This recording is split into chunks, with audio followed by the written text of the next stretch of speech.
Começamos a entrar na empresa em 2021.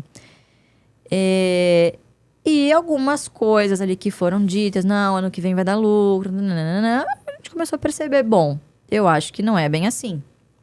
Acho que não é bem assim. Vamos conversar com alguns outros acionistas também importantes de referência. Então, isso é público, né? Lírio Parisotto, por exemplo, também montou uma posição na empresa dele através do fundo. Acho que são 30 milhões de ações. Isso é público, tá, pessoal?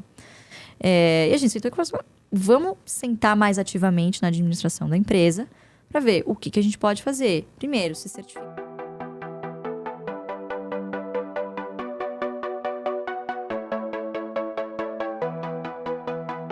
Então, eu acabei indo por esse caminho, né? Representar meu pai nessas empresas, estritamente nas empresas em que nós somos acionistas. E isso é muito importante, né? Porque existem algumas pessoas que optam pela carreira de conselheiro, mas não têm ações. Então, são conselheiros profissionais. Uhum. Então, eu sou uma conselheira profissional independente, mas eu tenho ações. Então, obviamente, você acaba entrando ali, determinadas vezes, numa situação que você pode se colocar num conflito de interesse. Então, é muito importante. Por que eu fiz esse disclaimer antes, né? Obviamente, toda vez que você entra em casos polêmicos como esse do IRB, tem muita gente machucada, né? E que uma coisa que você fala, puta, o cara, né, às vezes leva muito a sério. Então, sempre tem que ser muito delicado. Então, o IRB foi um case que a gente começou a prestar atenção no ano passado apenas, né? A gente não olhava para o papel, porque a gente julgava que, apesar de estar num setor muito bom, os múltiplos não faziam muito sentido. Mas também a gente não se debruçou do negócio a ponto de, tem alguma coisa errada. Sei lá, cara, tá caro. Foi o que a gente julgou, tá caro, não vou olhar nesse momento, enfim. E aí as coisas começaram a aparecer, e de fato foi comprovado, houveram muitos episódios de fraude. Então, executivos que, em prol de receber o bônus lá na frente, poxa, depois inventaram que o Warren Buffett era investidor. Nossa, essa foi incrível. Cara, umas coisas assim bizarras que eu não me recordo, assim, do tempo que eu trabalho em mercado de ter assistido um negócio desse. Tipo, você teve até as empresas X e tal, mas, pô, o cara inventar, soltar uma lista fake. Porra, na era da informação, em que, obviamente, ele seria descoberto mais cedo ou mais tarde. Então, foi um negócio extremamente bizarro. Extremamente bizarro. E aí, a gente começou, obviamente, o mercado inteiro. Até como conselheira, você olha e fala, o que eu posso aprender disso aqui para ver se não tem alguma coisa acontecendo na minha empresa também, né? O que eu posso aprender dessa situação? E a gente começou a mergulhar na empresa, conhecer a história do IRB, conversar com pessoas que já passaram por lá. Então, qualquer decisão de investimento, ela não é tomada do dia para a noite. Pode demorar meses até você fazer o primeiro investimento. Ou até você começa a comprar algumas coisas pontuais e demora um tempo até você ter uma posição mais robusta em que você diga, pô, vou entrar de cabeça num negócio aqui. Então, a gente começou a se aprofundar desde essa época. No passado, a gente tomou a decisão. Pô, vamos começar a entrar nisso aqui, aos pouquinhos, para ver onde é que a gente está pisando, conhecer as pessoas. E hoje a gente chegou num momento em que o cara vê que tem o Barço comprando as ações, ele se interessa em chegar em você, em explicar o case. Então, hoje, obviamente, a gente tem abertura nas empresas a esse tipo de discutir os assuntos que podem ser discutidos, obviamente.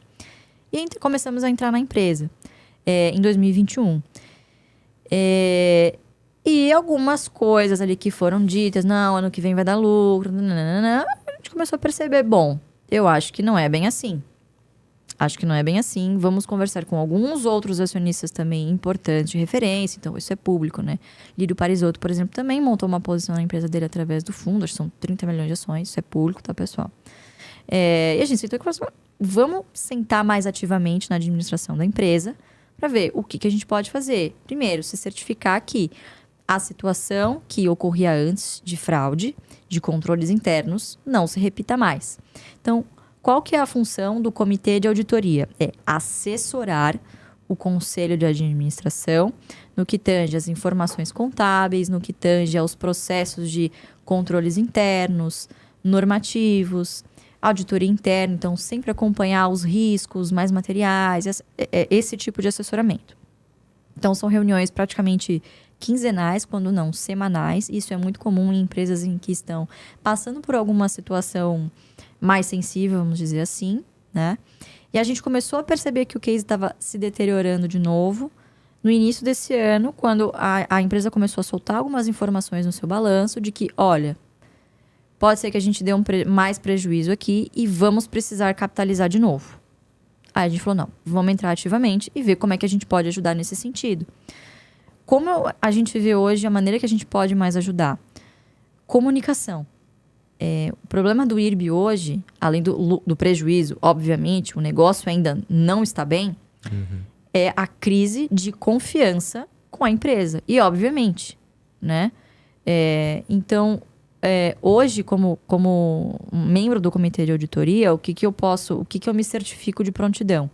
As pessoas que estão lá hoje estão preocupadas também com seus CPFs, são conselheiros profissionais, portanto, estão preocupados com as decisões que estão tomando ali.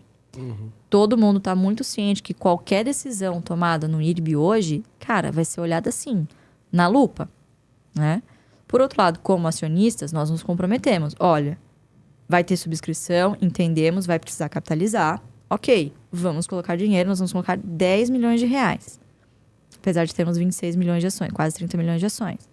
10 milhões de reais.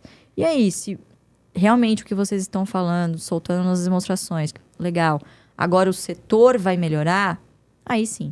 Então, todo o case que a gente entra é sempre mirando o longo prazo. E às vezes eu recebo perguntas semanais. E agora? Tá bom pra investir? E agora? E agora? E agora? E agora? E agora? E agora? Tipo, sabe o burrinho do Shrek? A gente já chegou? A gente já chegou? A gente já chegou? A gente já chegou? Sim. Então, Unipar deu errado por 10 anos antes de finalmente dar certo. Paranapanema ainda não deu certo.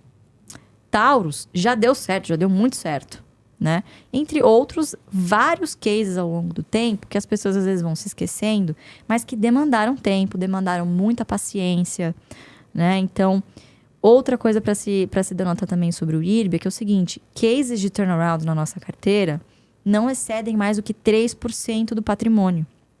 Que do Barça é muita coisa. Mas, de novo, se a gente erra num case desse, o que sai danificado é o seu ego, não o seu bolso. Se dá certo, pô, legal, talvez esteja aí o outro bilhão, entendeu? Então, a mídia também é uma grande responsável sobre isso, porque as pessoas leem a manchete, não vão até o fim. Então, por mais que eu esteja toda semana no Pregão AGF no YouTube, falando, pessoal, empresas de turnaround, é o dinheiro da pinga, não do leite, o cara lê a manchete, Barça está comprando IRB, nossa, Barça falou que é uma grande oportunidade. É isso, eu vou comprar tudo que eu tenho, ou 50% que eu tenho, 50% em Oi, 50% em IRB, ou 30% em IRB, 30% em Oi, 30% em Cogna, o que der certo deu, vou ficar rico. Então, isso é muito danoso, né? Então, de novo, entramos no IRB, ainda estamos confiantes, mas é uma empresa que precisa de tempo e agora vai precisar se provar.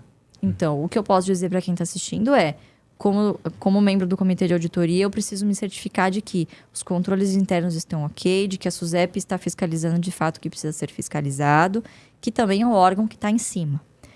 Então, eu acho que é um case para esperar. Eu não tenho outra coisa a não ser dizer, precisa aguardar. É muito pouco tempo ainda. A gente está há 1 ano no case. 1 ano. É um horizonte de investimento ainda curto, perto do prazo que a gente pretende ficar no papel. Né? Então, a pessoa precisa ter paciência, entender que este é um setor, sim, perene, mas que está passando por uma fase complicada em que 2020 nós tivemos pandemia, 2021 nós tivemos quebra de safra e boa parte das receitas do IRB provenientes de subscrição rural. Então, agora parece que estamos entrando numa fase, num ciclo mais positivo do setor, certo? Então, precisa aguardar. Fomos acionistas na semana passada, somos acionistas essa semana, provavelmente seremos acionistas na semana que vem. Então, quanto ao problema do tipo, de repente o Barça vendeu suas ações e você não ficou sabendo, não temos nem como fazer isso, não temos nem essa intenção, nunca foi feito isso. Não é à toa que a pessoa só tem uma reputação porque sim, né, a reputação dela precede. Então, a gente entende a responsabilidade que a gente tem perante o mercado e perante a responsabilidade que a gente assumiu no IRB, na minha figura pessoalmente. Então, não adianta ficar perguntando toda semana. Não é toda semana que temos uma novidade. Então, precisa aguardar. A administração que está lá hoje está trabalhando em prol de recuperar a empresa. Vamos ver se vão ser bem-sucedidos ou não. De novo, como eu disse, né? Investir só tem 2 caminhos. O do lucro ou do loss, ou da perda. Quando você confia muito na sua tese de investimento, você vai lá, coloca dinheiro e espero obter um resultado disso. É o que nós estamos fazendo no momento. Então, se você é uma pessoa que está começando a construir a sua carteira agora, não tem tempo de acompanhar, não tem estômago, cara, não é um case para você neste momento. Foca mais nas ações de dividendo, que é o que a gente faz todo dia, feijão com arroz. Não nessa última porta da esperança. Né? Faça isso depois que você já tem uma carteira bem consolidada, você tem o dinheiro da pinga ali para colocar em algumas coisas desse tipo. Então é um case que precisa ter muito cuidado ainda, porque é um case de turnaround.